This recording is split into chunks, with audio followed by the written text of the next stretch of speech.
right, welcome back. Episode 7 of Simply Terrifying. All right, it is January 13th, and this episode is called Yo Mama. More specifically, my mama. I am wearing my Friday the 13th in honor of, my mom who celebrates a birthday today. Isn't that some shit? It is just like, her and I are, we have some similarities, okay? But as far as like the horror mix, I should have been born on Friday the 13th. It should have been me. But instead, I was born on a Monday, a 31st. Talk about being ass backwards, wrong end of the week, and definitely the wrong fucking day, okay? And in March, what the fuck? My brother's birthday is a week before Halloween. My favorite fucking holiday, people. My favorite holiday. It's just not fair. And that dude could give a fuck about Halloween. It's just not fair. It's just not fair. So anyway, yo mama. So happy birthday, Mom, if you're listening. And let's get into it. It's not going to be like all roses and everything else, because it's not. Like this is a real look about daughters and mothers. Mother-child, crazy, genetic tug of war, if you will. All right. So, cool enough that she was born on Friday the 13th. Once upon quite a few days ago. But, I mean, she is here today. She is a hardworking. She's out there. She's a handful. Not everyone can handle her. But, I mean, she's definitely someone who leaves a mark when she goes. Not intentionally. And I mean, she tries to clean it up sometimes. Joking. It's fine. It's totally fine. I know that she'll listen to this, so it'll be totally fine. I'm not going to trash or anything like that. But I am going to tell you a little bit about some things that kind of, she is great. She's very artistic. She's very poetic in nature, She has all of these things, but she's also a stubborn ass. That is a hard-headed motherfucker right there. Like, I can't fault her for that, because I too am very creative, also very poetic, and I have been told that I'm a little bit of a, hard-headed, stubborn individual myself. I mean, I don't believe it necessarily, but I do. All right, I do. It's fucking true. But why do so many people have such an issue when it comes to their mom? Like, what is it about the headbutting, especially if you have things that are similar? It's like, you would think that if someone was a lot like you, right? You shared a lot of the same attributes, that you should be able to get along with this person better than anybody.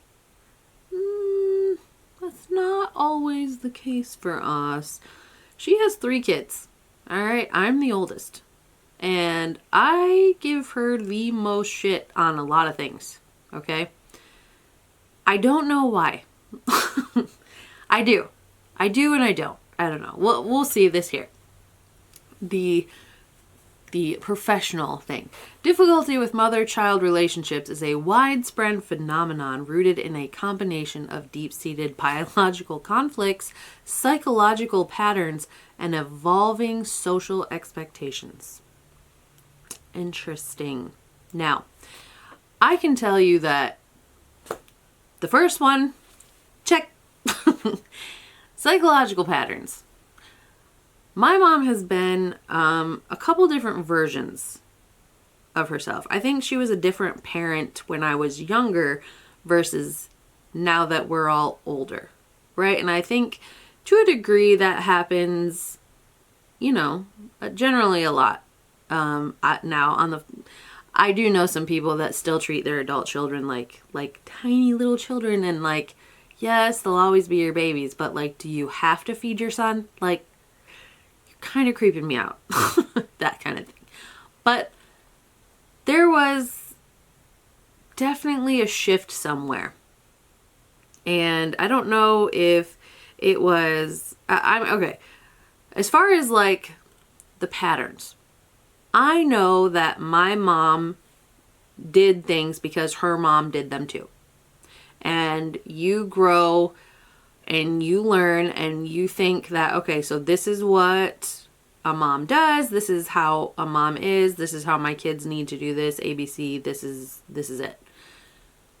There were things that she did once upon a time that I'm sorry. I'm trying to avoid gaps in here, but say the right thing, okay? There were situations that I feel could have been handled better, and I feel like now as an adult, even talking about said situations with her once upon a time and telling her that's why I would get so angry or whatever, like a prime example of issues that I had myself, because I was, aside from my brother, I was my own kind of problem child, okay? I was her first, and at one point I was her only, but I mean, there were times that I would, I like to be outside. I was very outgoing. I did a lot of things and all this stuff. That's fine. That's great. But I had other people in my life too that kind of influenced some things, some behaviors, I would say.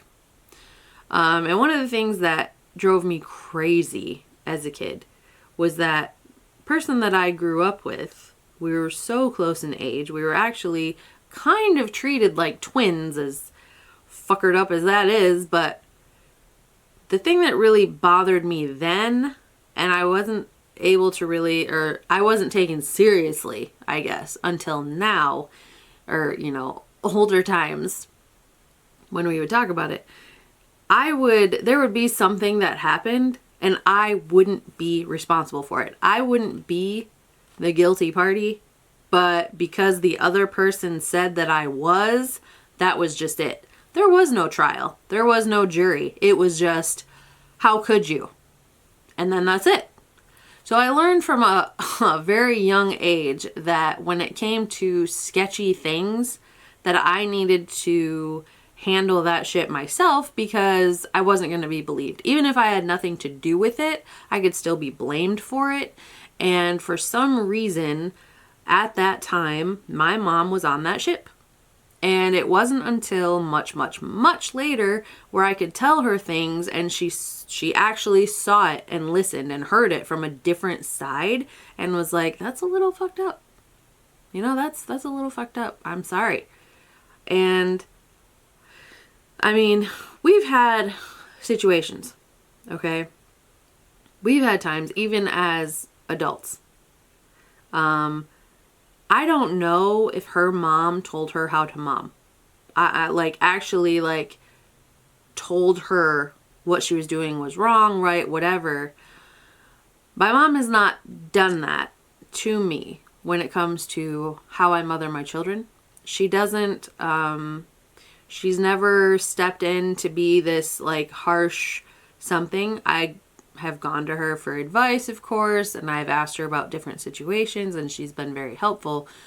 But there are some things that just, some things, if I even thought that there would be a negative outcome, then I just wouldn't bring it to light. Okay. Now, there were some things I'll say that she was disappointed in. All right. Case in point, when I was younger, I always had to go to church. Okay. Every Sunday it was wake up early, put on the nice clothes, let's go sit and listen to this windbag for 2 hours or an hour. I don't know. It felt like 9 hours to me, and then let's go to these classes after the fact and learn this and read that and all this stuff. Okay. So that's what I had to do. And that's what she had to do. And I'm sure before that, it just was kind of like a had to do. So that was part of a pattern situation. But nobody ever asked me what I thought about the stuff. They just told me that this was it. This was what it was.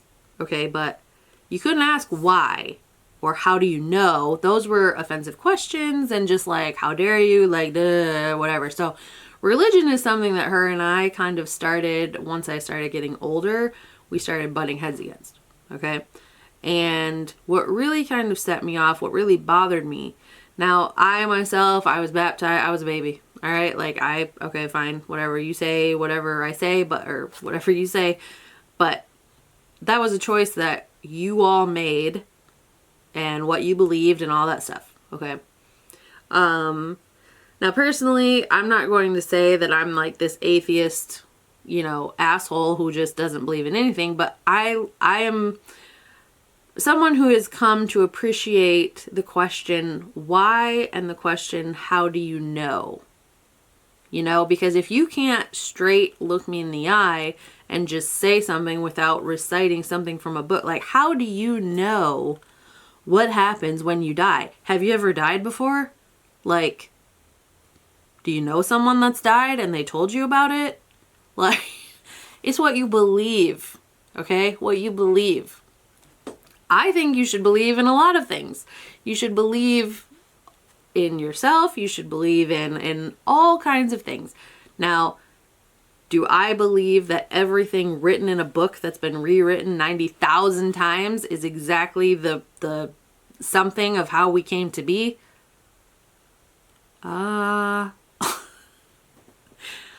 I went to a dinosaur expedition one time, and I had like this churchy religious person give me a pamphlet outside the door saying how all of this was a fallacy, a mockery, not dinosaurs never existed kind of thing. But it's like, but there's bones. Like, the bones came from somewhere. Like, no one's just sitting here with fucking petrified Play-Doh making this shit up. Like,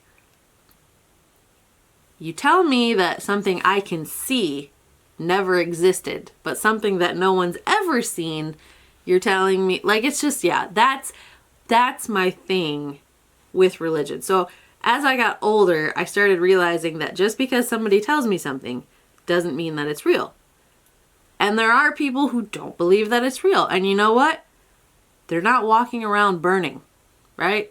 They're not horrible, like, people. It's just like, they're people. So it's all a belief. That was something that she really, now you, again, on the flip side, I feel like I say that every episode, but on the flip side, my younger sister went to a, Christian college, and she, all good things. All good things. So there's always like the good daughter and then the, I'm the, but one of the things that really bothered me when it comes to religion. Now, keep in mind that when I was old enough to say, hey, I'm not going to go, or I'm going to do something else, or I don't really feel like this anymore, I was able to do that. And then I had my first daughter. And one of our big headbutting moments to me was my husband was in Iraq when my first daughter was born. He left 2 weeks before she was born, so I was 19, almost 20, and getting ready to have my first daughter alone, knowing that he's not coming back anytime soon. And I was up in Michigan with family when so I wasn't alone. But after she was born and just a couple weeks old, my mom had said that she thinks that we should get her baptized. So my husband and I are not members of this church. We haven't been here. We don't go. I no longer know anybody there. And it's not something that we do, and so I feel like something like that is definitely a husband-wife. It's like a family thing. And my husband is not so conveniently across the world in Iraq. So why would I go up there by myself with my daughter just because? And one of the things that she had said at the time was, well, I don't want my granddaughter going to hell. Oh. Yeah. It was something in that moment that just didn't feel right to me. I didn't feel like the suggestion was I felt like it was more for her than for me. And that was probably the most standoffish situation at the time. Here I am. I'm a young mom. I'm doing this on my own for the first time. Like, I can't even turn on the news because I don't want to see something about a soldier being killed or not coming home. Like, I already had so much.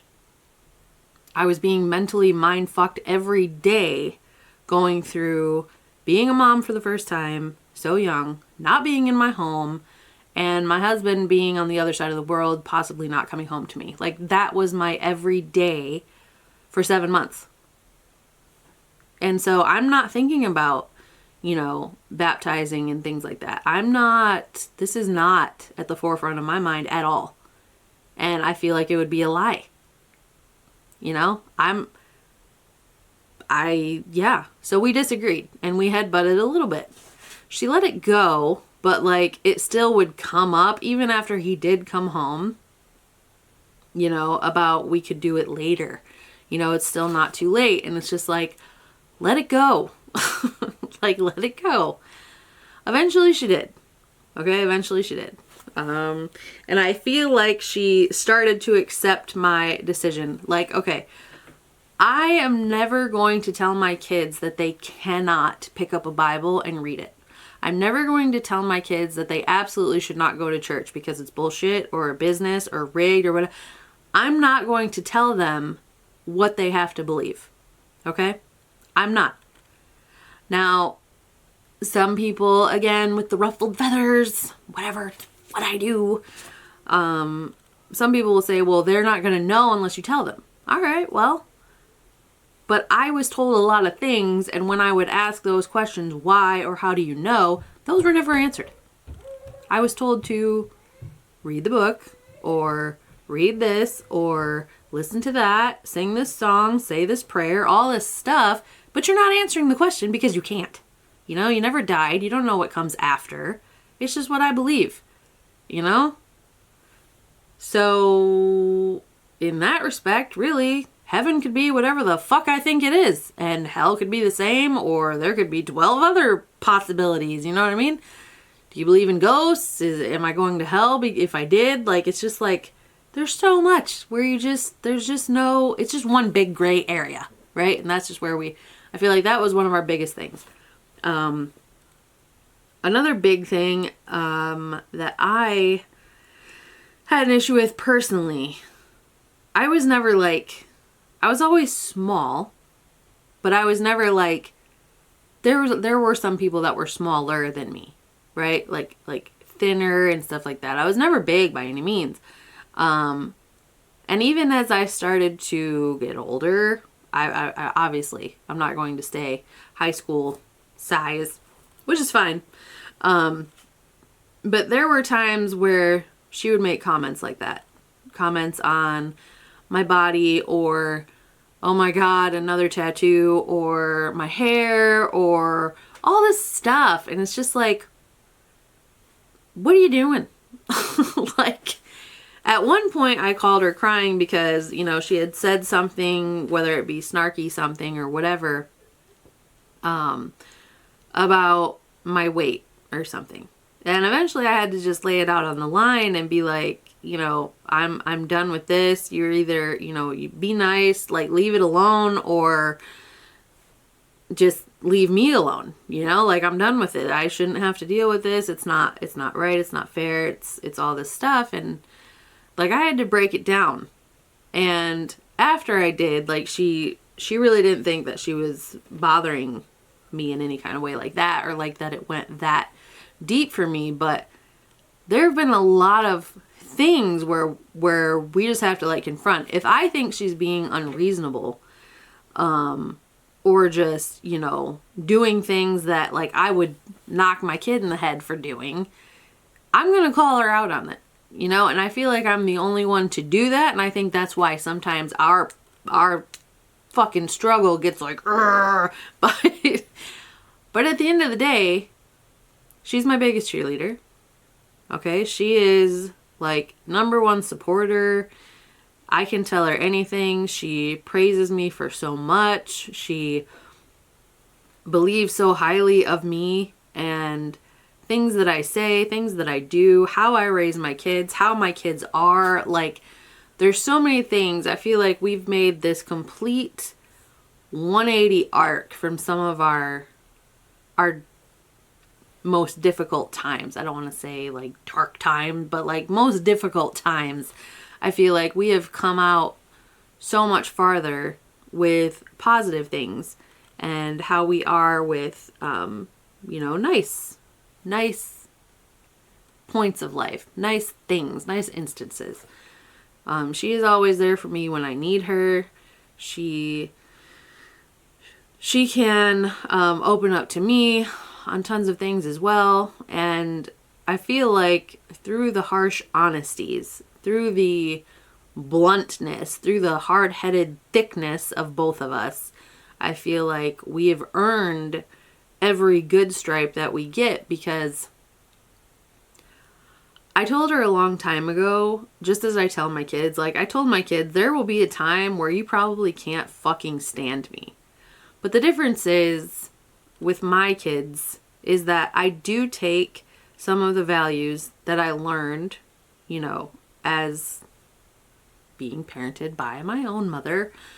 But there are some things that I do differently too.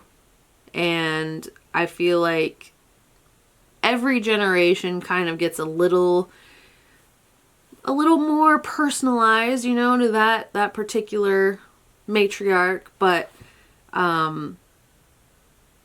I will probably always be the only child of hers that, grabs her shoulders and shakes her and, be that person. But that's just who I am. And I think as annoying as it is, she knows that. Like, my sister lives in another fucking country. So, like, it's easy for her to be, like, very standby if they have a disagreement or whatever. Just kind of be like, meh, because, and I live 900 miles away, but I think I'm the most in touch one, and maybe that's too why I'm the most, like, I don't know. Once upon a time, my siblings told me that my superpower is I can break people down, right? Because whether it's the bluntness or being honest or just, I don't know. I don't like being misunderstood, and I don't like when people exude things that I've run into several times and that they themselves cannot stand to run into. So when I see that characteristic popping out of somebody, definitely my mother too, I happen to be the one that just like, grabs her and shakes her. And I think that's just part of our dynamic. We're really close, but we can be the best friend. We can be the biggest pain in the ass. And that's just how she goes sometimes, that's just how it is. But I was the result of her honeymoon once upon a trillion years ago. And I hope that, she knows that even if I have the deepest pit bull gene and just want, other people to respect her and love her and, treat her how she should be treated, I also will, mirror some of the things that she doesn't like if they start coming out. And she knows that she still takes my calls. She still, even if she rolls her eyes while she does it, she will still talk to me and still be right there by my side for whatever I have going on. So happy birthday again. I know we got into some of the trenches there, but I was actually asked how I get along with my mother, because I have a friend who cannot stand hers, and they never talk. And when they do, even if it's for something else, I think there's like a funeral or something that they had to talk about, and they just couldn't agree on anything. And then whatever, she was very kind of absentee growing up and all of these things. So it's like, I mean, we just had different things. So I think that the mother wound for a lot of people, mom's an easy one to blame. right, for problems. Psychiatrists and everything else will immediately start digging into, well, how was your childhood? What's your relationship with your mother like? Like, her fallbacks are exactly what make me, you know, in my own adult life. Come on.